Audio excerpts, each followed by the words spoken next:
Kalau misalnya ada yang mengatakan, sering saya temukan di Indonesia, kenapa nggak makan kambing Bapak Ibu sekalian? Oh karena kambing ada baunya Ustaz. Itu sebenarnya tergantung orang yang memotongnya, orang yang mencucinya, orang masaknya. Sapi aja bisa bau, sama aja gitu kan. Jadi jangan sampai kita keliru di sini. Yang penting kita ambil hukum syar'i. Kambing ini satu-satunya hewan ya di dalam hukum syar'i kita yang disuruh konsumsi, gitu loh. Disuruh potong, disuruh makan, gitu loh. Sampai hari tasyrik, 3 hari setelah Idul Adha itu tidak ada kegiatan lain. Nggak ada kegiatan lain, tapi tidak boleh bahkan puasa sunnah ya. Nggak boleh, haram puasa di hari tasyrik. Kenapa? Karena hari makan dalam Islam. Hari makan apa? Hewan kurban. Menikmati hewan kurban. Hewan kurban ini lebih prioritas kepada kambing dan domba tadi. Ya tentu dicari hewan-hewan yang baik, yang sehat dan segalanya gitu ya.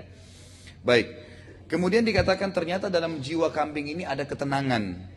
Kalau hewan kambing itu lebih tenang. Jarang sekali marah gitu istilahnya. Dan ternyata terbukti juga di zaman sekarang ini, itu hewan-hewan yang dikonsumsi oleh manusia, itu selain jadi nutrisi sebenarnya bisa mentransfer sifat. Ya, umumnya, sifat-sifat hewan itu bisa tertransfer ya. Secara dia sadar atau tidak sadar gitu. Ya, sadar atau tidak sadar. Makanya kita dilarang makan ular yang bertaring, nggak boleh makan harimau. Nggak boleh makan ya, yang ganas-ganas. Kenapa? Karena sekarang ini di zaman sekarang baru terbukti secara medis ternyata memang selain bisa jadi nutrisi, kalau ada racunnya jadi penyakit gitu kan, tapi juga bisa mentransfer sifat itu ya. Jadi makanya di sini kambing itu hewan yang sangat penyayang, tenang gitu kan. Mungkin kita bisa lihat kalau dia lagi makan, kita jalan di sebelahnya nggak masalah. Ya orang kadang-kadang gangguin gitu kan, dia lebih tenang. Nah, ini memberikan pelajaran semua kepada para nabi-nabi. Kenapa? Ya, sampai disuruh untuk menggembala kambing, disuruh untuk menggembala kambing. Baik, suatu hari Nabi SAW, ini kisah kita sudah mulai masuk lebih dalam ya.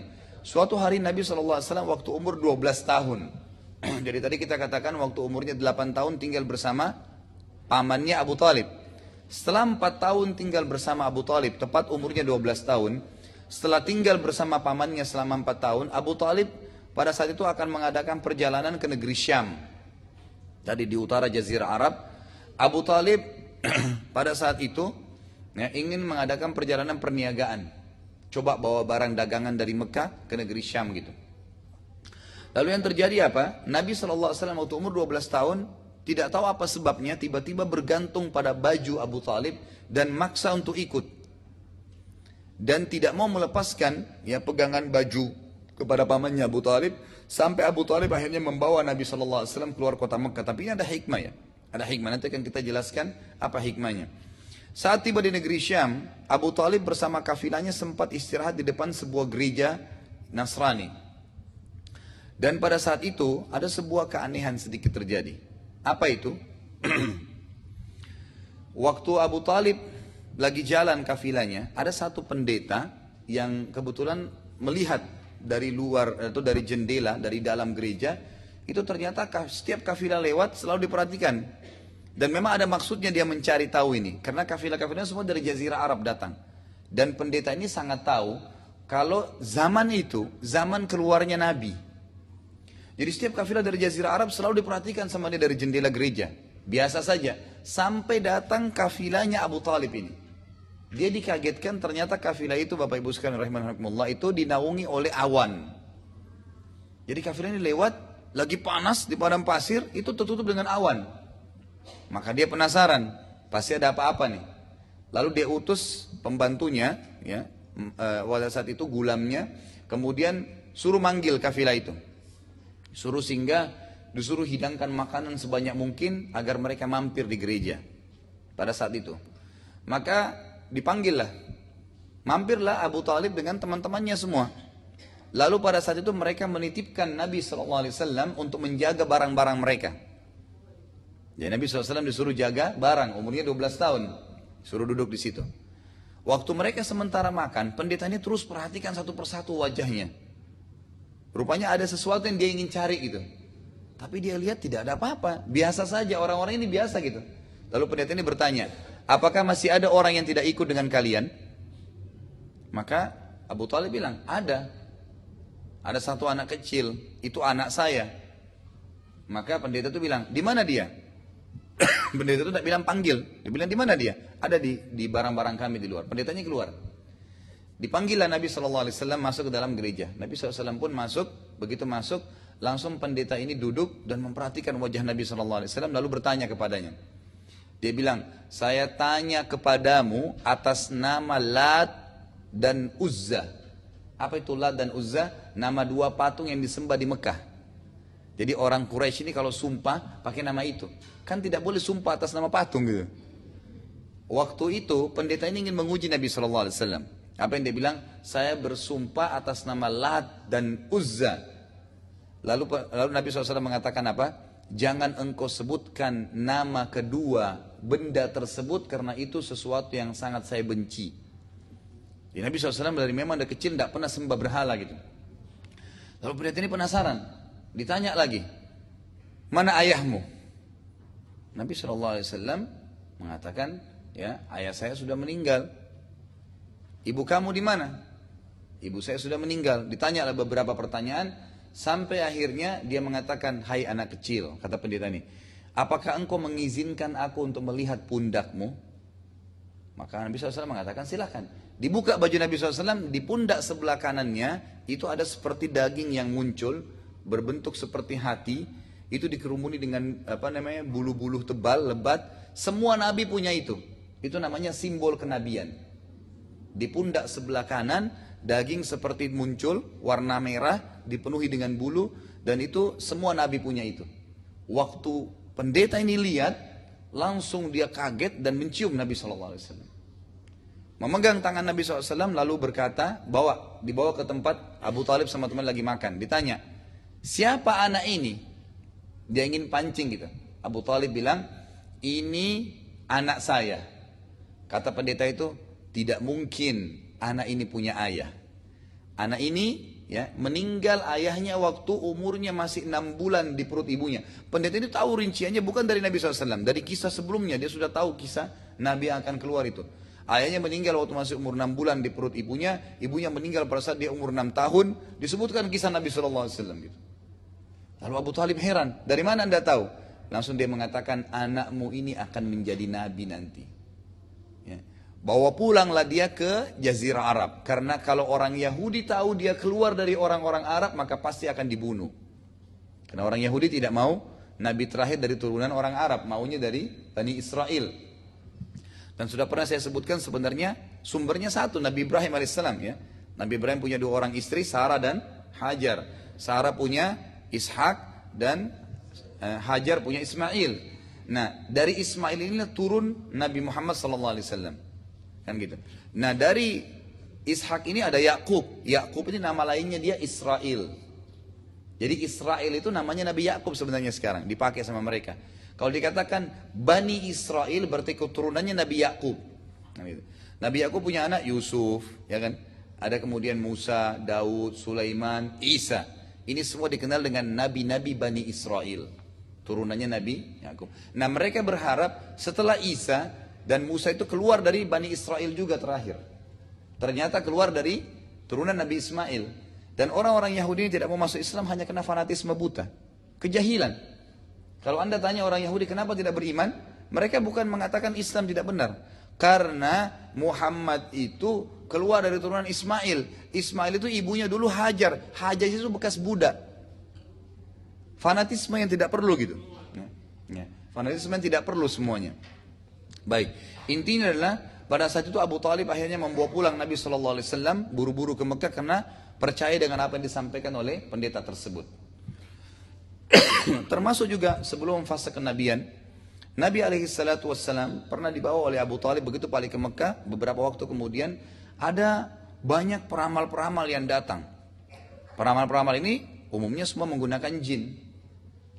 Mereka sering menerka-nerka, jadi ada jasa peramal istilahnya. Jadi mereka sering peramal-peramal ini berkelompok datang ke satu kota, misalnya kota Mekah, nawarin jasa nih. Jadi kalau mereka sudah datang di satu tempat, misalnya di jalan raya ini, nanti orang-orang pada datang ngeramalin anaknya, ngeramalin dirinya, ngeramalin nasibnya, dan ini semua tidak boleh. Ya, Nabi SAW larang dalam Islam, tidak boleh kita meramal ya nasib kita. Bukan cuma meramal, mendatangi peramal saya sudah dilarang. 2 hadis Bukhari. Hadis yang pertama kata Nabi SAW, man ata arrafan, wa sa'alahu an syai', ya, lam tuqbal minhu salatan arba'ina yauman. Siapa yang datang ke peramal, ya, bertanya, maka tidak diterima salatnya selama 40 hari. Maksudnya 40 hari ini bukan yang lalu ya, yang akan datang. Maaf, bukan 40 hari yang akan datang, tapi yang lalu.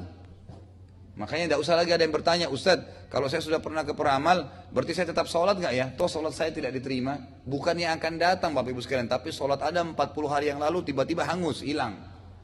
2 kali datang, 80 hari hilang sholatnya. Dan seterusnya. Bukan yang akan datang, gitu kan?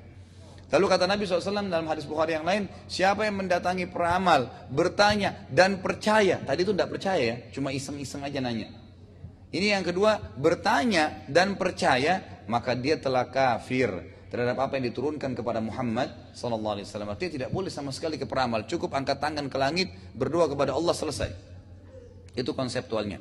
Tapi ini kisah sebelum Nabi SAW diutus. Peramal-peramal ini datang, mereka pakai jin. Dan setiap orang masyarakat Mekah itu datang peramal itu menanyakan kepada anak ini, anak saya bagaimana. Nah, Abu Talib ini sempat membawa Nabi SAW kepada pimpinannya peramal itu, dukun yang punya jin banyak gitu. Waktu dia lihat Nabi SAW, dia melotot melihat Nabi SAW gitu. Lalu dia bilang sama Abu Talib, tunggu, tahan anak ini di sini sebentar. Dia rupanya pergi, kemungkinan besar kata para ahli sejarah, dukun ini konsultasi dengan jinnya. Dia pergi, kemudian dia kembali. Abu Talib waktu lihat kejadian tersebut, belum pernah peramal lakukan kegiatan itu. Biasanya langsung dia tebak, oh, orang ini begini nanti, umur begini akan terjadi begini. Karena jinnya yang menyampaikan gitu kan. Maka apa yang terjadi? Abu Talib membawa lari Nabi SAW. Keluar dari situ, peramal itu kembali mengatakan dengan suara keras, mana anak tadi di sini itu? Anak itu nanti akan punya peran yang sangat besar menguasai dunia ini. Jadi kata peramal itu, gitu kan. Tapi Abu Talib sudah sembunyikan. Ini diantara kisah yang diangkat oleh para ahli sejarah. Kemudian kita masuk dalam penutupan bahasan kita adalah perniagaan Nabi SAW dengan harta Khadijah dan menikahnya beliau dengan Khadijah radhiyallahu anha. Ini semua sebelum fase kenabian, masih masa itu. Dari umur 21 tahun setelah ya dari pas umur 21 tahun itu beliau mulai berniaga. Dan beliau sallallahu alaihi wasallam itu berniaga mengikuti masyarakat umumnya Mekah ke negeri Syam. Waktu itu tidak ada sumber penghasilan atau tidak ada sumber bisnis yang paling menjanjikan kecuali mengambil produk dari negeri Syam di utara Jazirah Arab. Dan mereka membawa barang itu ke Mekah. Nah, umumnya masyarakat Mekah waktu itu kalau mereka bisnis, mereka bawa uang kontan dari Mekah ke negeri Syam, baru belanja barang di sana. Setelah itu membawa produk tersebut ke Mekah dijual. Beberapa bulan kemudian laku, pergi lagi ke negeri Syam belanja. Nabi SAW karena ya Allah berikan taufik, punya strategi yang berbeda. Uang yang dititipkan kepada beliau amanah, gitu kan, yang dikasih kepada beliau, itu beliau belikan dulu produk Mekah. Produk apapun ada di Mekah, beliau beli, beliau bawa ke negeri Syam. Orang semua bawa uang cash, dia bawa barang.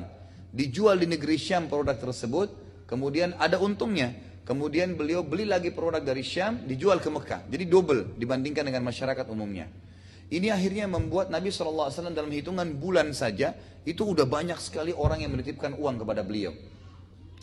Setelah 3 tahun kurang lebih Nabi SAW berjalan berbisnis, barulah Khadijah radhiyallahu anha mendengar Nabi SAW, ya, dan itu belum ada pikiran menikah pada saat itu, tapi Khadijah ini kebetulan termasuk orang terkaya di Mekah dan punya harta banyak, dan memang beliau karena wanita, maka beliau akhirnya menitipkan hartanya kepada orang-orang yang bisa dipercaya. Pada saat sampai berita tentang Nabi SAW, maka Khadijah pun mencoba Nabi SAW dengan menitipkan harta. Dikasihlah harta. Ternyata dalam 1-2 kali saja perjalanan, Nabi SAW sudah membawa double keuntungan dibandingkan orang-orang yang lain yang diamanahkan oleh Khadijah. Sampai akhirnya Nabi SAW dipercayakan oleh Khadijah untuk memegang hampir seluruh hartanya. Hampir seluruh hartanya dikasih kepada Nabi SAW. Pada saat dalam salah satu perjalanan, Nabi SAW pernah jalan ke negeri Syam dan kebetulan ada pembantunya Khadijah ikut. Pembantu ini ya kemudian melihat perilaku Nabi SAW, ketenangannya, membawa barang, bagaimana beliau transaksi dengan orang dengan santun, laku semua barangnya. Dan ada kejadian aneh. Setiap kali Nabi SAW istirahat di satu tempat, itu selalu pernah beliau dulu di bawah sebuah pohon, itu pohonnya kayak menunduk menutupi Nabi SAW. Dan itu dilihat oleh pembantunya Khadijah. Dan banyak perilaku yang lain dilihat oleh pembantu tersebut waktu dia pulang, lalu dia berkata kepada Khadijah, "Hai Khadijah, sungguh saya sudah lihat dari Muhammad sesuatu yang tidak pernah saya lihat dari orang, dari akhlak, dari amanah. Bahkan ada yang aneh, setiap kali dia jalan, saya melihat ada awan yang menaunginya, dan kalau dia duduk di bawah sebuah pohon, pohon pasti melindunginya, menutupi dia supaya tidak kena panas gitu. Maka saya sarankan engkau menikah dengannya." Jadi saran dari pembantunya Khadijah tadi. Lalu Khadijah berkata, "Kalau seandainya ya memang Muhammad terfikir untuk itu, maka saya tidak menolak." Maka ditanya, pembantu ini lalu datang kepada Nabi SAW mengatakan, "Hai Muhammad, apakah engkau mau mendapatkan kecantikan, kekayaan, serta kehormatan?" Kata Nabi SAW sudah paham, ini maksudnya disuruh menikah. Ya waktu itu Nabi SAW ya, juga sudah punya penghasilan. Karena dari bisnis yang beliau jalankan ini, itu sudah ada keuangan uang sendiri gitu. Lalu Nabi SAW mengatakan, "Siapa yang kau maksudkan?" Lalu kata pembantunya, "Khadijah." Ya. Khadijah kebetulan terkenal ya orang yang sangat menjaga fisiknya, amanahnya, kecantikannya terkenal luar biasa gitu kan di masyarakat, dan cukup banyak orang yang melamar Khadijah tapi ditolak gitu kan. Maka Nabi SAW pun mengatakan, "Baiklah, kalau Khadijah mau, maka saya juga mau." Disampaikanlah kepada Abu Talib, kemudian dengan Waraqah bin Naufal juga, ya ini sepupu daripada Khadijah, dan mereka sepakat, maka menikahlah keduanya. Pada saat itu umur, memang Nabi SAW dalam riwayat-riwayat yang lebih rajih, yang lebih banyak diangkat oleh para ulama, umur 25 tahun. Jadi setelah 4 tahun berbisnis, harta Khadijah, barulah Nabi SAW ya, menikah dengan Khadijah. Dan waktu itu umur Khadijah 40 tahun. Umur Khadijah 40 tahun. Cukup banyak ya athar yang mengangkat, tapi ini semua karena tidak sahih maka tidak kita bahas ya. Ada yang mengatakan Allah Azza wa Jal memberikan keawet mudaan kepada Khadijah gitu kan. Karena dengan umur 40 tahun pun itu Khadijah masih bisa melahirkan untuk Nabi SAW 6 orang anak. Ya, 6 orang anak. Nanti akan ada 2 laki-laki, yaitu Qasim dan Abdullah. Walaupun anak Nabi SAW 7 ya. Karena anak yang satu namanya Ibrahim itu dari istri yang lain namanya Maria. Maria Qibtiyah, ada seorang wanita budak yang dihadiahkan dari Mesir, kemudian beliau bebaskan dan beliau nikahi. Ya. Kemudian ada 4 anak perempuan Nabi SAW yang masyhur, Ruqayyah, Ummu Kalthum, Zainab, dan Fatimah. Ini semua dari Khadijah. Dan semuanya masuk Islam tentunya. Baik, setelah menikah dengan Khadijah, maka Nabi SAW makin mengembangkan usahanya. Dan perlu anda ketahui, Nabi SAW waktu menikah dengan Khadijah ini, beliau memberikan mahar Khadijah itu 20 ekor unta. 1 ekor unta, kalau kita hitung harganya sekarang sekitar 20 juta rupiah misalnya. Kan sapi saya sudah 10 jutaan atau lebih. Unta lebih mahal gitu kan. Kalau 20 juta kali 20 gitu kan. Itu 400 juta yang dikasih oleh Nabi SAW di zaman itu, dan itu hanya sekedar mahar saja. Apa itu mahar? Mahar itu sesuatu yang diletakkan di depan mempelai laki-laki ya pada saat dia ijab kabul. Itu mahar. Beda dengan biaya acara perkawinan umumnya gitu kan. Tapi ini diberikan Nabi SAW. Ini juga sekaligus membantah banyaknya orientalis yang mengatakan, orientalis ini orang-orang barat yang belajar Islam untuk mencari kelemahan Islam. Mereka mengatakan Muhammad sengaja nikah dengan janda kaya karena hidupnya miskin. Ya. Dan ingin membiayai hidupnya. Padahal sebenarnya salah. Nabi SAW saja memberikan mahar sampai 20 ekor unta. Gitu kan. Dan beliau SAW setelah menikah pun tetap membisniskan uang Khadijah. Membisniskan uang tersebut. Ada juga sebuah kisah di sini. Kalau anda ingin tahu kenapa Nabi SAW diberikan julukan Al-Amin, orang yang terpercaya, ada alasannya. Nabi SAW sebelum menikah dengan Khadijah sudah berbisnis, dan ada beberapa produk beliau di Mekah waktu itu, beliau sempat tawarkan di pasar Ukaz namanya. Kalau kita dulu, yang sekarang juga sudah dihilangkan ya, beberapa tahun lalu ada pasar Seng kan di Mekah itu. Itu dulu wilayah pasar memang Ukaz namanya, zaman Quraisy. Memang sudah pasar dari dulu gitu. Yang saya ketahui seperti itu ya, Allahu alam. Yang jelas di sini Nabi SAW pernah berdagang di situ, dan ada satu orang keluar dari kota Mekah, masuk dari luar kota Mekah masuk, beli barang Nabi SAW. Waktu sudah dibeli barang tersebut, maka orang itu berkata, "Hai Muhammad, saya titip dulu barang saya ini, saya akan tawaf." Baiklah, orang itu pergi tawaf. Kemudian setelah tahu dia lupa kalau dia belanja barang Nabi SAW, lalu dia pulang ke kampungnya. Kapan dia ingat? 3 hari kemudian. Setelah 3 hari dia kembali ke Mekah, ya dia masuk ke Mekah, kemudian dia cari, ya dia datang ke pasar Ukas, ternyata dia temukan Nabi SAW masih kondisinya seperti 3 hari lalu. Berdiri jaga barangnya nggak pindah-pindah, gitu. Karena menjaga amanah itu. Maka tersebarlah berita Muhammad sangat jujur. Itu sudah dapat julukan Al-Amin. Salah satu riwayat yang menyebutkan ini sebabnya. Ada juga beberapa ya sebab-sebab yang lain. Tapi yang jelas ini salah satu yang disebutkan oleh para ulama. Kemudian kita tutup dengan setelah menikah dengan Khadijah berjalanlah hidup beliau seperti biasa. Itu dari umur 25 tahun sampai umur 40 tahun.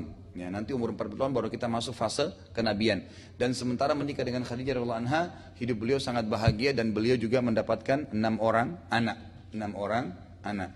Tentu nanti kita akan bahas pertemuan akan datang insya Allah. Mulai dari fase kenabian. Jadi bagaimana sih proses beliau menjadi nabi gitu kan. Bagaimana beliau jadi nabi, kemudian dakwah sembunyi-sembunyi, ya, dan dakwah terang-terangan, ya, dan dakwah terang-terangan.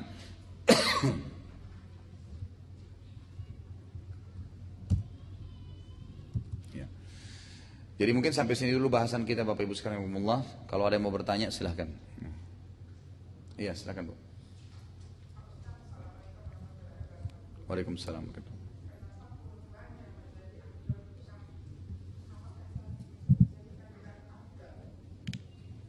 Ya, jadi bukan berarti kalau kita katakan kambing itu afdal, berarti sapi itu tidak baik. Enggak. Kata-kata afdal berarti lebih besar pahalanya. Ya, kata-kata afdal. Seperti misalnya orang sholat, ya, sholat malam di akhir waktu sebelum subuh lebih afdal daripada orang sholat di awal malam. Apakah berarti awal malam orang tidak baik? Enggak, tetap baik. Kan gitu. Tetapi itu lebih besar pahalanya. Itu lebih besar pahalanya. Sedekah yang Bapak Ibu berikan kepada kerabat yang miskin lebih afdal dibandingkan kasih fakir miskin umumnya. Lebih baik, gitu kan? Jadi memang di sini kambing dan domba itu disebutkan oleh para ulama lebih afdal karena Nabi SAW contohkan itu. Di zaman beliau ada sapi, ada unta, tapi beliau sembelih domba. Baru sembelih kambing dan domba gitu kan. Berarti menandakan afdaliyahnya. Tapi bukan berarti sapi nggak boleh. Itu nggak masalah, bisa saja gitu kan. Bisa saja. Tapi apa hikmahnya Allahu alam. Yang jelas kita diperintahkan untuk itu. Dan kurang lebih saya sudah berikan beberapa poin tadi gambaran ya. Ada hikmah-hikmah tertentu kenapa kita disuruh sembelih. Berarti kita disuruh juga makan gitu kan. Daging kambing itu berarti berhubungan sekali dengan hal-hal yang dibutuhkan oleh manusia. Allahu alam.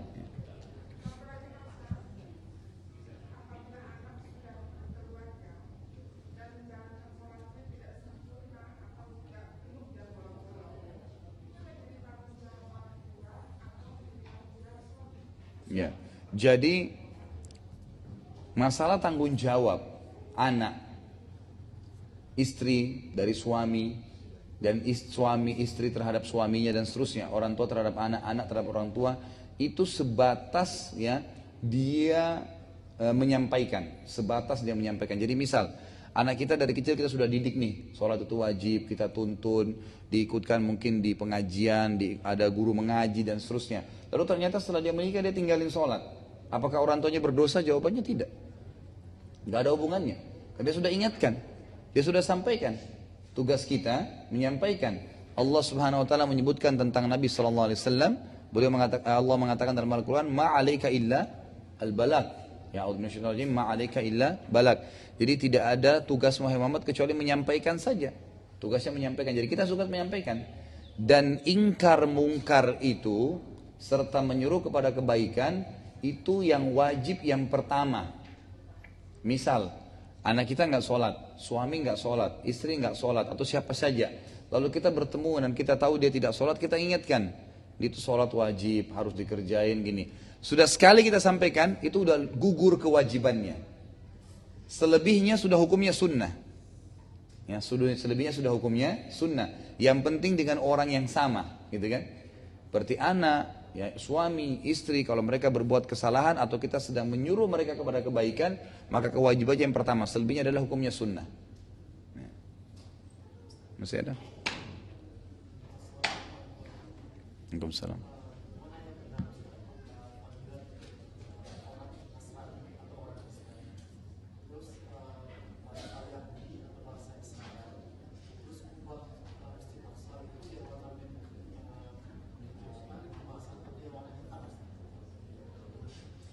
Baik. Jadi sekarang yang ditanya ini, Nasrani dari mana istilah itu ya? Yahudi juga dari mana istilah?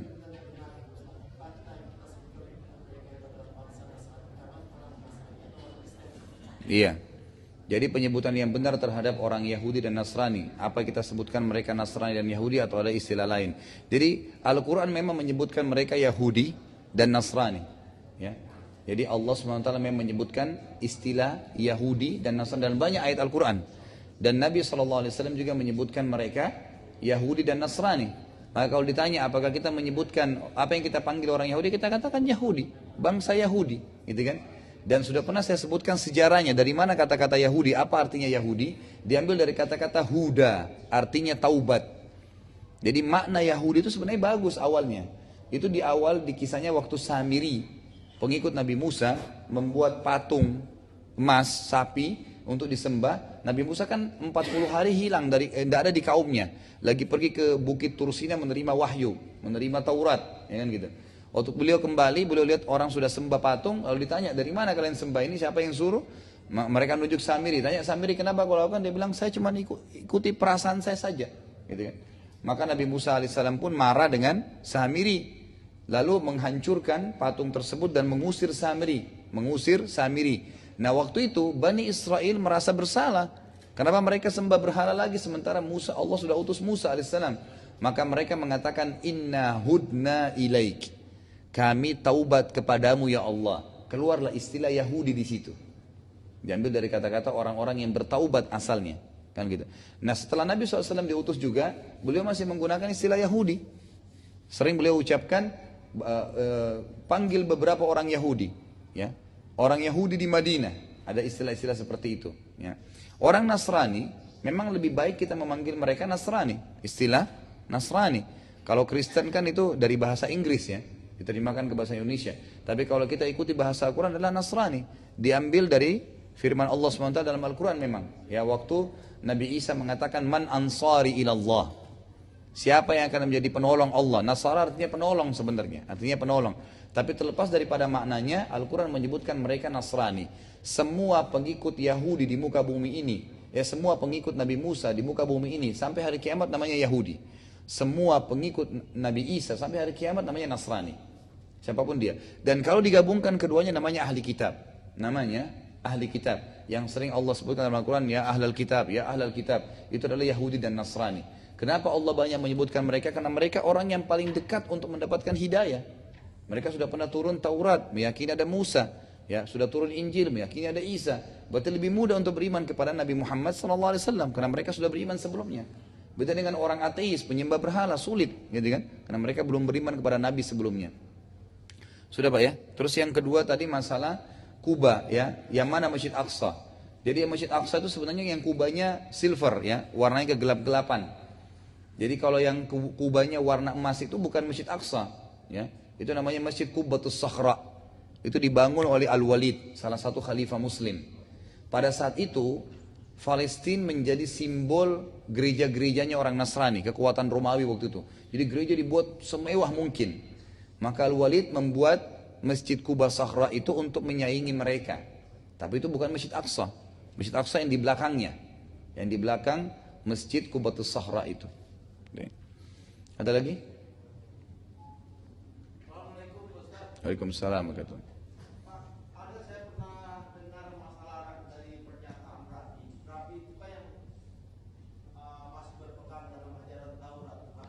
Tapi jangan samakan saya dengan orang-orang Zionis itu kan yang berasal dari Yahudi juga, Pak. Jadi perbedaan antara Yahudi Zionis itu bagaimana, Pak? Iya. Pertanyaan yang bagus ya. Kalau Zionis itu istilah. Jadi begini. Orang-orang Yahudi itu awalnya mereka berpegang pada Taurat. Setelah berjalannya waktu, ada diistilahkan revisi. Ya kan? Dari Taurat itu ada revisi, Injil ada revisi. Setelah direvisi, keluarlah sebuah kitab namanya Talmud. Ada sebuah kitab bernama Talmud. Kemudian direvisi lagi Talmud itu, keluar sekarang namanya buku Protokol Yahud. Nah, revisi-revisi ini itu dijalani orang yang berpegang, orang yang meninggalkan Taurat, kemudian mereka berpegang pada buku Talmud atau Protokol Yahud, dinamakan Zionis. Kenapa dinamakan Zionis? Karena mereka dianggap pembaharu dalam agama Yahudi itu. Apa isinya protokol itu? Semuanya tidak baik. Bukan lagi isinya seperti Taurat. Kalau protokol Yahudi itu isinya adalah bagaimana Yahudi adalah anak-anak kecintaannya Allah, gitu kan? Kemudian bagaimana orang Yahudi bisa menipu, bisa membunuh, menumpahkan darah orang lain. Makanya yang masuk di Palestina sekarang membunuh-bunuh, dia tidak merasa berdosa. Kenapa? Karena dituntun oleh buku itu. Bahwasanya mereka boleh membunuh, boleh menipu selain orang Yahudi, gitu kan? Nah ini, jadi yang dinamakan Zionis adalah orang yang berpegang pada yang terakhir-terakhir ini, gitu kan? Tapi kalau misalnya ada orang yang mengatakan saya tetap berpegang pada Taurat, ya tetap saja dia tidak benar, karena memang setelah datang Rasul, ya, berarti menghapus ajaran Rasul sebelumnya. Tadi sudah kita sebutkan definisinya. Jadi misalnya pada saat Nabi Isa alaihissalam datang, beliau membawa Injil, berarti dengan tangannya Nabi Isa dan beliau seorang Rasul, berarti ajaran Taurat sudah terhapus, nggak diterapkan lagi di Bani Israel, di Bani Israel. Karena ini Nabi untuk nabi-nabi mereka, Nabi Bani Israel, turunan Nabi Yakub tadi. Jadi saya sudah berikan gambaran sebenarnya Nasrani nggak punya kewajiban menyebarkan sampai di Indonesia, gitu kan? Nah karena ini saja, jadi ajaran yang ada di Taurat itu sudah terhapus dengan datangnya Nabi Isa alaihissalam. Tapi tetap diimani kalau Taurat ada, Nabi Musa Nabi. Nggak boleh dipungkiri itu. Tapi syariat yang diterapkan adalah syariat Rasul yang terakhir. Itulah Nabi Isa waktu itu. Nabi Muhammad SAW waktu datang, beliau juga seorang Rasul. Yang berarti menghapus ajaran Nabi-Nabi dan Rasul sebelumnya. Karena beliau seorang Rasul. Makanya kita mengatakan Yahudi dan Nasrani kafir karena mereka menolak Rasul yang terakhir. Walaupun mereka itu agama profetis, agama dari langit, agama samawiyah, tapi mereka masih tidak beriman kepada Rasul yang telah Allah perintahkan. Tentu rentetannya adalah tidak beriman kepada Allah. Rentetannya karena Allah yang suruh beriman kepada risalah Nabi Muhammad sallallahu alaihi wasallam, kan gitu. Makanya Allah mengatakan dalam Al-Quran, ya ahlal kitab, ta'alu ila kalimatin sawa'im bainana wa bainakum. Ya. Jadi Nabi SAW disuruh aja, hai Muhammad, katakan kepada orang-orang Yahudi Nasrani ahli kitab itu, ayo sini sama-sama kita satukan, ya, persepsi kita, satuin. Allah na'budu illallah, wala nusyriku bihi syai'a. Kita nyembah Allah satu dan tidak boleh ada kesyirikan. Itu disepakati, gitu kan? Jadi jelas konsepnya gitu. Kembali kepada ajaran yang benar. Ya, karena orang-orang Yahudi mengaku, ya, ada Uzair anaknya Allah. Ya, dan orang Nasrani mengaku Isa adalah anaknya Allah. Allah sangat marah. Allah nggak butuh anak, nggak butuh istri, nggak butuh semua. Lam yalid, walam yulad, walam yakul lahu kufuwan ahad. Allah nggak butuh semuanya itu. Allah zat pencipta, Esa, satu. Ahad artinya Esa, tidak bergantung pada siapapun dan tidak membutuhkan siapapun. Itulah Allah Azza wa Jalla. Itu konsep dasar. Dari Nabi Adam sampai Nabi Muhammad SAW ajarannya sama. Tapi Yahudi Nasrani mengubah itu. Mengubah, gitu kan. Jadi tadi masalah perbedaan itu memang ada, tetapi tetap saja walaupun yang berpegang pada Taurat, konseptualnya sama. Konseptualnya sama, mereka tetap harus meninggalkan itu karena sudah datang Rasul yang terakhir. Ya, gitu Pak ya. Tapi apa-apa lain ceritanya lagi yang tadi dikatakan karena Rasulullah itu turunan dari Ismail gitu Pak. Apa kira-kira orang-orang Yahudi itu gimana pandangannya? Enggak, itu alasan secara umum kenapa mereka tidak mau beriman kepada risalah Nabi Muhammad SAW. Yang sekarang secara umum kalau Bapak misalnya ke Israel tanya nih, kenapa kalian tidak beriman kepada risalah Muhammad sementara kalian beriman kepada risalahnya Musa alaihimussalam? Maka mereka jawab alasannya begitu, alasan fanatisme. Karena Musa itu orang terhormat, Muhammad itu dari turunan Ismail, Ismail ibunya Hajar, Hajar itu bekas budak. Nah, kalau Musa itu kembali kepada Ishak dan Yakub. Ibunya siapa mereka? Sarah. Sarah itu tuan. Sama-sama istri Nabi Ibrahim alaihissalam, gitu kan? Dan sudah kita sebutkan di awal pertemuan kita dulu, kisah tentang rentetan itu. Ini salah satu alasannya Yahudi kenapa nggak mau beriman, nggak mau masuk Islam. Iya, fanatisme keturunan. Nah, ini makanya Ibnu Abbas mengatakan sahabat Nabi radhiyallahu anhuma, beliau mengatakan tafsir Al-Fatihah ghairil maghdubi alaihim waladdallin, bukan orang-orang yang engkau murkahi ya Allah dan bukan orang yang sesat. Beliau mengatakan maghdub ini orang yang dimurkai adalah orang Yahudi. Karena mereka tahu kebenaran, mereka nggak mau ikut. Nanti akan Bapak lihat nanti, kita akan sebutkan banyak sekali riwayat yang berhubungan dengan masalah ini. Di antaranya adalah masuk Islamnya Abdullah bin Salam radhiyallahu anhu, sahabat Nabi pendeta Yahudi. Jadi beliau cerita, nanti akan kita bahas juga itu. Beliau cerita begini, waktu itu cerita masuk Islamnya ya. Beliau bilang waktu Nabi Muhammad SAW masuk ke Madinah, saya sangat senang karena saya sudah yakin inilah Nabi yang disebutkan dalam Taurat. Maka saya pun keluar kembali ke rumah saya dan saya teriak mengatakan Allahu Akbar, telah keluar Nabi yang kita tunggu. Tapi ternyata dia bilang saya tidak tahu kalau pemuka-pemuka Yahudi ini sudah sepakat tidak mau beriman kepadanya. Karena dianggap dia turunan dari Arab, gitu kan? Mestinya mereka berharap dari turunan Bani Israel, turunan mereka yang hidup di Madinah. Kan mereka sudah lama saling menikah apa di Madinah, punya keturunan banyak. Berharap dari salah satu anaknya di Madinah. Ternyata keluar di Mekah, gitu kan? Keluar di Mekah dan nanti hijrah ke Madinah. Dan itu turunan Arab, mereka nggak mau. Dan mereka nolak. Maka Abdullah bin Salam mengatakan, tante saya mengatakan, kenapa kau takbir seperti itu? Kalau Musa datang belum tentu kau takbir seperti itu. Kata Abdullah bin Salam, ini Nabi yang telah kita temukan dalam Taurat, jelas. Kenapa kita nggak mau beriman? Kata tantenya bilang, coba kamu pastikan. Datanglah Abdullah bin Salam kepada Nabi SAW. Ditanya, hai Muhammad, gini begini, ditanya, ciri-cirinya dalam Taurat, ya. Bagaimana beriman kepada Allah, bagaimana kedudukannya Musa dan Isa, bagaimana beriman kepada nabi-nabi sebelumnya, tentang hari kiamat, banyak ditanya. Nabi SAW jawab semuanya. Waktu dijawab, kata Abdullah bin Salam, kalau begitu asyhadu an la ilaha illallah wa anna Muhammadar Rasulullah, masuk Islam. Ini Abdullah bin Salam salah satu pendeta Yahudi yang masyhur. Lalu dia berkata, ya Rasulullah, orang-orang Yahudi itu kaum ghadar, kaum yang suka berkhianat. Mereka bisa membalikan fakta seketika.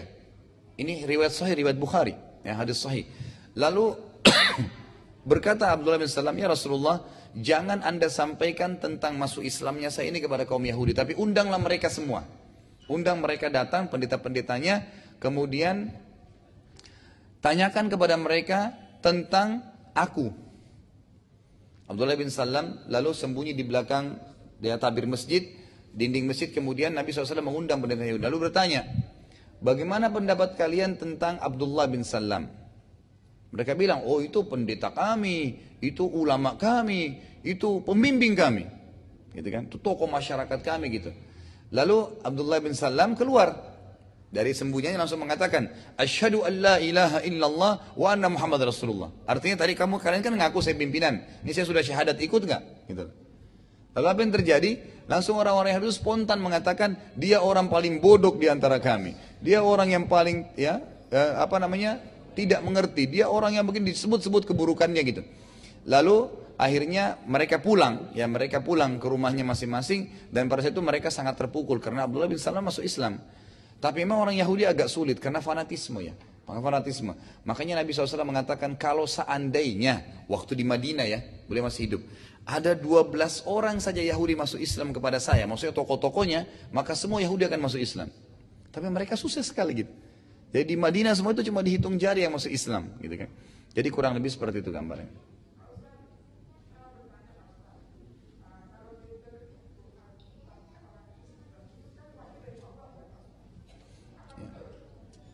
Iya.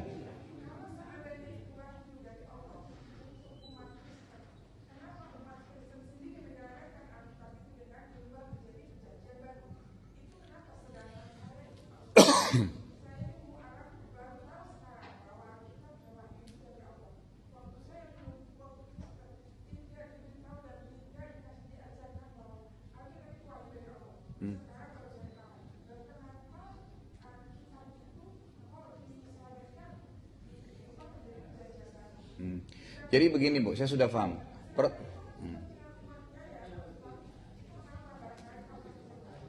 Ini sebenarnya kalau ditanya kenapa, sebenarnya bukan ke saya ya, mestinya gitu.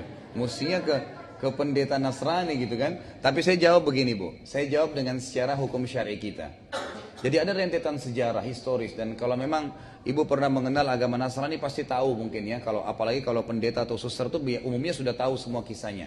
Injil itu ditulis, dijadikan sebagai buku, itu 600 tahun setelah Nabi Isa alaihissalam tidak ada. Itu sudah disepakati dalam sejarah. Dan waktu itu, waktu sudah mulai disusun, itu kan nama-nama yang ada Matius, Lukas, Barnabas, itu nama-nama sahabatnya Nabi Isa. Nama-nama sahabatnya Nabi Isa, kayak kita Abu Bakar, Umar, Uthman gitu loh. Nah, dinukillah riwayat-riwayat dari mereka ini. Kalau kita hadis, kan Abu Bakar meriwayatkan ini, Umar itu dinukil. Disusunlah buku-buku. Waktu itu ada 600 kalau tidak salah 92 Injil. Ya, jumlahnya. Itu banyak sekali. Karena banyak sekali. Seperti kalau kita kan sahabat Nabi memang jumlahnya banyak ya. Sahabat Nabi SAW itu ada 70.000 orang. Kan gitu. Jadi kalau kita semuanya meriwayatkan hadis ada 70.000 jalur istilahnya gitu kan. Tapi ini memang tidak semua meriwayatkan. Nah ini ditulislah. Nah ditulislah sesuai dengan riwayat-riwayat yang didapatkan dari individu-individu ini, kan gitu, dinukil dari mereka, ditulislah. Berjalanlah agama Nasrani itu sampai kekuatan Romawi berdiri, kerajaan Romawi. Nah pada saat kerajaan Romawi berdiri, gereja itu menguasai, gereja itu mendominasi. Raja pun pada saat itu harus tunduk dengan pendeta. Jadi pendeta itu di atasnya, gitu kan? Dan mereka ya pada saat itu karena ada di antara raja-raja yang ingin minta, ya ingin minta, misalnya ada sesuatu yang dia suka tapi nggak bisa gitu, maka dia harus melobi pendeta-pendeta ini. Nah karena banyaknya desakan-desakan dari beberapa raja Romawi dan lokasi sudah sangat luas, maka ada di antara pendeta-pendeta ini yang memang merevisi Injil itu, dia masukkan keinginan raja-raja itu, kan gitu. Seperti sekarang yang sering terjadi kalau di Vatikan, ya. Itu setiap tahun ada revisi. Direvisi Injil itu. Kenapa direvisi? Karena mereka memasukkan apa yang mereka inginkan. Apa yang mereka inginkan di situ. Itu terjadi. Jadi jadinya ada perjanjian baru itu karena hasil revisi. Perjanjian baru saja itu tidak tetap, bisa berubah. Beda dengan kalau kita Al-Quran. Allah mengatakan dalam Al-Quran surah Al-Waqiah, inna nahu nazzalna dzikra wa inna lahu lahafidun. Kami turunkan Quran dan kami akan jaga itu. Makanya sekarang satu ayat saja ditambah, itu anak kecil yang membongkar di banyak tempat tahfidz Quran. Oh ayat ini salah, ayat ini salah. Sampai hari ini masih terjaga. Padahal bisa saja diubah-ubah ya Quran itu, tapi Allah Subhanahu wa taala menjaganya. Intinya adalah pada saat itu mulailah ada revisi-revisi, kan gitu. Sampai termasuk kalau Bapak Ibu sekalian pernah membaca dalam sejarah ada revolusi Prancis tahun 66. Kalau pernah dengar, gitu kan? Nah itu revolusi Prancis itu apa yang terjadi di situ? Pemberontakan yang terjadi dari pemerintahan, gitu kan? Terhadap gereja, karena gereja menguasai, gitu kan? Menguasai semua apapun harus izin dengan pendeta dan mereka yang izinkan. Terjadi revolusi Prancis itu, kemudian dipisahkanlah antara negara, ya, pemerintahan dengan gereja, dipisah. Jadi gereja nggak ada urusannya, orang yang mau ibadah ke gereja. Ya, jadi nggak boleh lagi campur tangan dengan pemerintahan. Nah, di sini akhirnya gereja-gereja ini itu pendeta-pendeta mulai mengikuti keinginan lebih banyak lagi pemerintahan. Apa yang mereka mau, terjadi revisi itu, revisi terus begitu. Lebih parah daripada itu ada tersembunyi dalam sejarah ya, tapi ini terungkap dalam banyak buku-buku juga. Orang-orang Yahudi, Bapak Ibu sekalian, orang Yahudi ini kan dia tidak mau orang lain masuk ke agamanya. Kalau ibu sekarang ke Israel bilang saya mau masuk agama Yahudi, dia nggak mau. Karena dia anggap harus turunan darah Yahudi asli, baru bisa menganut agama ini. Kalau enggak berarti bukan orang Yahudi, darahnya tidak suci, tidak seperti orang Yahudi, gitu kan? Jadi mereka nolak, ada fanatisme, sehingga mereka lebih eksklusif. Makanya jumlahnya lebih sedikit kan? Kalau orang Nasrani beda, nyebarin agamanya, siapapun yang bisa masuk yang dibahasakan dengan anak-anak domba, ya, atau domba-domba Allah yang hilang. Itu dibahasakan untuk dikembalikan, istilahnya gitu kan. Nah disebarkanlah agama Nasrani ini. Nah waktu Islam datang, waktu sebelum Nabi Muhammad SAW diutus, Yahudi ini hanya cekcok dengan Nasrani. Karena dua-dua mengaku agama dari langit, tapi orang Yahudi nggak mau beriman pada Nabi Isa. Mereka nggak mau beriman, gitu kan? Mereka tetap berpegang pada Taurat, Musa saja. Ya, tinggal tunggu Nabi terakhir datang dari Bani Israil, tapi bukan Isa. Mereka mau beriman dengan yang dianggap nanti di tempatnya Nabi Muhammad SAW dari Bani Israel, gitu kan? Nah, sebelum Nabi SAW diutus, Yahudi Nasrani perang nih, saling mengkafirkan satu sama yang lain. Yahudi mengatakan Nasrani kafir, Nasrani mengatakan Yahudi kafir. Tapi yang benar waktu itu agama Nasrani, karena mereka punya Rasul terakhir yang datang dari Allah. Berarti sudah menghapus ajaran Nabi Musa, wajib beriman, yang tidak beriman dikatakan kafir. gitu kan? Karena beriman kepada Nabi Rasul terakhir adalah salah satu langkah beriman kepada Allah Subhanahu Wa Taala. Waktu Nabi Muhammad SAW datang, Yahudi akhirnya mempunyai dua musuh, Nasrani dan Muslim, gitu kan? Karena dua-duanya mengaku agama dari langit, sama dengan mereka tiga. Nah sementara orang Nasrani ini nyebarin agamanya, Muslim juga nyebarin agamanya, jadi pengikutnya banyak. Kan? Pengikutnya jadi banyak. Yahudi kan tidak eksklusif, tapi mereka Yahudi ini tetap mau memerangi Nasrani dan orang Muslim. Bagaimana caranya?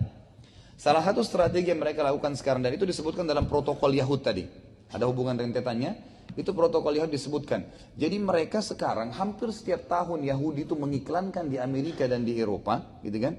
Ada anak-anak muda Yahudi murtad dari Yahudi masuk ke Nasrani. Anak muda, pintar-pintar, cerdas-cerdas, dan ternyata orang-orang ini, anak-anak ini sudah dibuat hafal Taurat dan punya strategi tertentu. Maka diiklankanlah, orang-orang Nasrani senang dengan acara itu. Diambillah, dimasukkan ke seperti umumnya kita kalau ada mu'allaf dibina di mana? Di masjid, kan gitu. Nah ini orang Yahudi murtad dari agamanya masuk agama Nasrani, dianggap dapat hidayah, dibina di gereja sampai jadi pendeta, dan itu targetnya. Pada saat mereka jadi pendeta, itu target yang diinginkan oleh Yahudi. Mereka inilah yang menjadi tim revisi Injil. Jadi sekarang itu banyak sekali di Vatikan pendetanya agama Katolik itu orang Yahudi. Dan akhirnya revisi Injil kalau ibu temukan dan bapak sekalian itu sudah tidak ada lagi kata-kata mengatakan Yahudi kafir. Dulunya ada. Yang tidak beriman pada Nabi Isa dianggap kafir, sekarang tidak. Bahkan ada dikatakan bahwasanya Yahudi dan Nasrani itu sama. Nah, nabinya sama-sama dari Bani Israel. Berarti musuh kita cuma satu nih, orang Muslim. Itu strategi Yahudi. Jadi revisi Injil terjadi, itu luar biasa dari sebuah rekayasa ya, yang luar biasa, dan ini tentu sejarahnya panjang ya, sejarahnya panjang. Jadi kalau kenapa orang Nasrani ya mengubah jadi perjanjian baru, itu kemungkinan tadi karena adanya revisi yang tadi ya. Kemudian kenapa orang, kalau kita tanya lebih jauh, kenapa orang Nasrani nggak bisa, sulit untuk mendapatkan hidayah ya? Karena memang itu yang diikutin sudah bukan murni lagi kitab Allah, bukan lagi murni. Makanya sekarang salah satu Injil yang dijaga sekali ya oleh para ulama Muslim sekarang ada itu namanya Injil Barnabas. Dan Injil Barnabas ini tidak ada orang Nasrani yang beriman padanya, yang baca Injil itu kecuali pasti masuk Islam. Karena di dalamnya menyebutkan tentang risalahnya Nabi Muhammad SAW, lebih dari berapa ayat gitu. Banyak. Saya juga punya kalau salah terjemahan bahasa Indonesianya itu ada. Ya tapi saya sarankan jangan beli tadi saya bilang ya. Jadi nggak usah, nggak perlu. Cukup Anda tahu saja isinya, intinya gitu. Supaya jangan ngacoin nanti, gitu kan. Seperti saya sering bahasakan begini.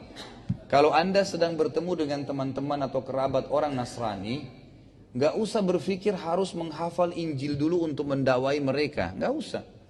Ajak mereka dialog di agama Islam. Kita nggak perlu jadi Ahmad Didat, nggak. Beliau memang spesialis itu, tapi kalau kita ketemu, saya berapa kali ketemu sama teman-teman Nasrani kan gitu, atau agama lain di pesawat, di mana saja, saya kalau ngobrol agama apa, tanya, saya ajak ngobrol di agama Islam. Jadi dia asyik bertanya kepada saya tentang Islam gitu. Ya, jadi saya juga leluasa menjawab karena saya kuasai itu, gitu kan? Jadi nggak usah kita ngajak berdebat di kitab ini, di bab ini dalam Injil, itu nggak perlu, nggak usah. Kita juga tidak dianjurkan dalam Islam untuk mencari-cari kesalahan kok, enggak. Kita disuruh menawarkan Islam. Ini loh Islam. Beriman kepada Allah, beriman kepada seluruh Rasul termasuk Nabi Isa. Kata Nabi SAW, siapa yang mengatakan Allah itu benar, surga benar, neraka benar, Isa benar, telah melemparkan atau mengucapkan kalimatnya kepada Maryam, yang membela ibunya Maryam waktu mengatakan, ya saya adalah hamba Allah dan seterusnya. Dalam surah Maryam disebutkan, dan aku adalah hamba Allah, Nabi SAW adalah utusan Allah, maka dia pasti masuk surga. Berarti kita harus beriman memang. Setiap muslim harus mengatakan Isa Rasulullah, Musa adalah Rasulullah. Semua la nufarriqu baina ahadin mir rusul. Kita tidak boleh membeda-bedakan semua rasul yang Allah utus, tetapi risalah yang diterapkan, syariat yang diamalkan adalah rasul yang terakhir. Itu konseptualnya. Karena Nabi Muhammad SAW rasul terakhir, maka otomatis kita mengikuti beliau, kan gitu. Kita mengikuti beliau, Allahu a'lam. Gitu Bu ya. Baik, sudah? Ada satu lagi tanya Pak. Ahmad Dedak itu kan seringkali debat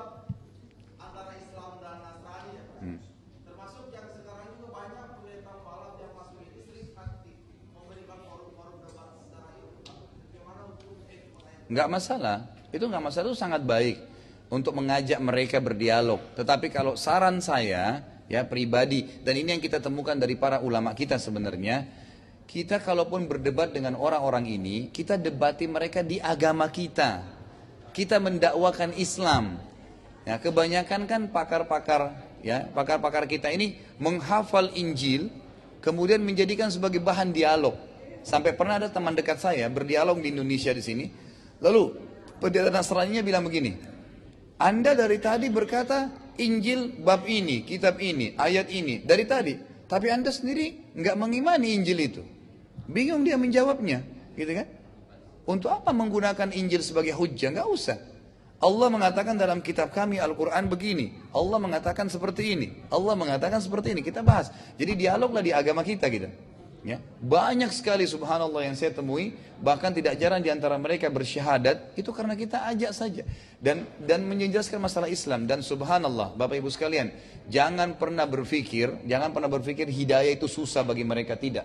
Kadang-kadang tidak masuk di akal kita.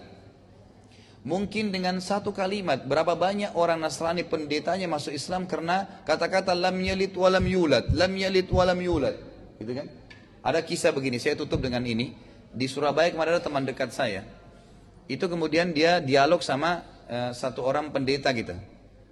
Dia bilang sama pendeta ini, dia orang paham agama gitu, tapi orangnya pengusaha ya, bukan dai gitu. Dia sering ikut pengajian.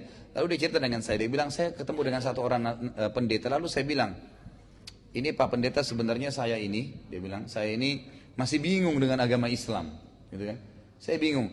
Jadi saya masih bingung mau milih Islam atau pilih Nasrani ya, gitu. Tapi dia ini orang paham agama, dia semua Muslim. Lalu dia bilang, yang membuat saya bingung ini, coba pendeta lihat, dibukain Al-Quran, surah Al-Ikhlas. Ini coba pendeta baca ini. Ini apa maksudnya? Saya sendiri masih bingung dalam Islam. Lam yalid wa lam yulad. Allah itu tidak melahirkan dan tidak juga dilahirkan. Ini pendeta ambil, coba pelajari. Yang membuat pendeta yakin dengan agama Nasrani apa? Kasih ke saya. Dikasih Injil. Baik. Beberapa hari kemudian mereka ketemu. Ternyata selama berapa hari ini pendeta itu bingung terus dengan kalimat itu. Lam yalid wa lam yulad. Yam yalid wa lam yulad, dia bilang. Sementara orang Nasrani bilang, ya, Isa adalah anak Tuhan. Rentetan akal manusia, kalau anak berarti harus punya pasangan, gitu kan? Kalau punya pasangan harus punya hubungan biologis, gitu kan? Bagaimana bisa Tuhan berhubungan biologis, gitu kan? Bisa punya anak, sementara dia yang ciptakan semuanya. Akhirnya dengan berpikir tenang, dia waktu ketemu, dia bilang sebenarnya agama kamu yang benar. Saya mau masuk agama Islam, gitu. Gara-gara lam yalid wa lam yulad.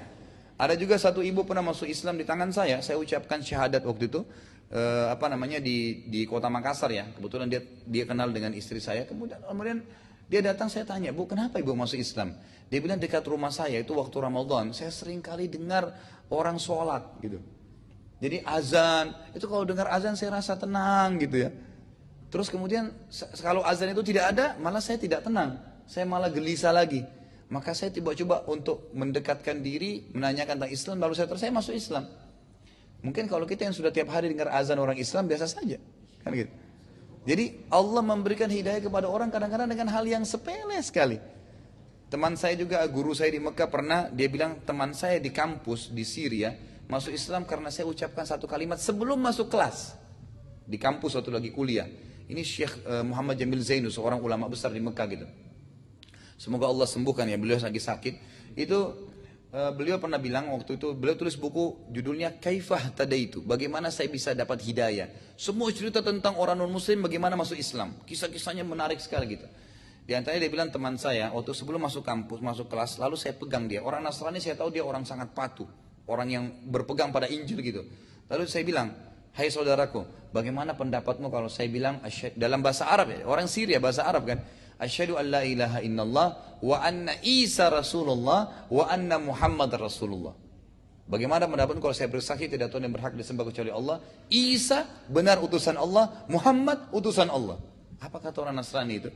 Langsung dia balik, dia bilang, kalau begitu, asyhadu an la ilaha illallah wa anna Isa Rasulullah wa anna Muhammad Rasulullah. Nasrani itu sudah ulangi syahadat. Dengan syahadat itu kalau dia mati 1 detik kemudian masuk surga. Karena sudah muslim. Jadi saya sering terangkan dan tekankan, jangan Bapak Ibu kalau temannya saya mau masuk Islam, ini buku kau belajar dulu. Kalau dia mati malam itu Bapak Ibu tanggung jawab. Karena yang dituntun disuruh syahadat saja. Nggak ada kewajiban mandi, itu nggak ada. Kewajiban belajar Islam nggak ada. Makanya namanya mu'allaf. Orang yang masih lemah hatinya, nanti diajarin sholat, nanti diajarin ibadah yang lain. Suruh syahadat dulu, gitu kan? Syahadat dulu, jangan sampai salah itu. Baik, kita tutup dengan kisah yang sebenarnya ini kisah berhubungan dengan masalah ini ya. Paman saya di Malaysia kemarin bilang, ada temannya datang dari Qatar, dari salah satu negara Arab gitu. Tinggal di Amerika sama-sama waktu ngambil S2 gitu kan. Tapi temannya ini juga perilakunya lucu ya. Mudah-mudahan saya tidak salah gitu. Dia bilang, karena dia yakin orang setiap syahadat pasti muslim, setiap kali dia ketemu sama anak kecil di dekat rumahnya di Amerika, selalu dia bilang, dia pegang pundaknya, dia bilang, "Hi child, follow me." Disuruh ikutin. Asyhadu alla ilaha illallah wa anna muhammadar rasul. Anak itu kena ketakutan, ngikutin. Kan ini orang besar pegang pundaknya, disuruh ikutin 2 kalimat syahadat. Begitu selesai syahadat, dia balik ke paman saya, dia bilang, "Ini sudah muslim." Itu hampir setiap anak kecil ditemuin Nasrani disuruh syahadat sama dia. Baik, kalau ada benar dari Allah Subhanahu wa taala, kalau ada salah dari saya tolong dimaafkan. Subhanakallahumma bihamdika asyhadu an la ilaha illa anta astaghfiruka wa atubu ilaik. Wassalamualaikum warahmatullahi wabarakatuh.